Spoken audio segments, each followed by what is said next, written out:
Microwave breakfast sandwich కి కావాల్సిన పదార్థాలు: ఎగ్స్ 2, పాలు 1 కప్పు, బటర్ 2 టేబుల్ స్పూన్లు, హాట్ సాస్ 1 టేబుల్ స్పూన్, ఉప్పు తగినంత, మిరియాల పొడి 1 టీ స్పూన్, ఉల్లిపాయ ముక్కలు 1 cup, tricolour capsicum 1 cup, pink cabbage 1 cup, cheese 2 table స్పూన్లు, bread slice 4, chilli flakes 1 teaspoon, వెల్లుల్లి పొడి 1 teaspoon. Microwave breakfast sandwich తయారు చేసుకునే విధానం: ముందుగా ఒక బౌల్లో ఎగ్ వేసుకొని బీట్ చేసి కొంచెం పాలు పోసుకొని బటర్ వేసి బాగా కలుపుకొని హాట్ సాస్, పింక్ క్యాబేజ్ తురుము, ట్రై కలర్ క్యాప్సికమ్, ఉల్లిపాయ ముక్కలు, చిల్లీ ఫ్లేక్స్, వెల్లుల్లి పొడి, మిరియాల పొడి, తగినంత ఉప్పు వేసి బాగా కలుపుకొని బేకింగ్ పాన్ లో వేసి అవెన్ లో పెట్టి బేక్ చేసుకొని బ్రెడ్ మీద పెట్టి సర్వ్ చేసుకుంటే రుచికరమైన మైక్రోవేవ్ బ్రేక్ఫాస్ట్ శాండ్విచ్ రెడీ.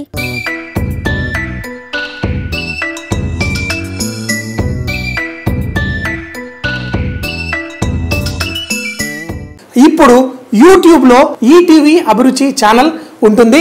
దాన్ని సబ్స్క్రైబ్ చేసుకోండి. మన ప్రోగ్రామ్స్ అన్నీ మీకు వీలైన టైంలో చూసుకొని చక్కగా ఎంజాయ్ చేయండి.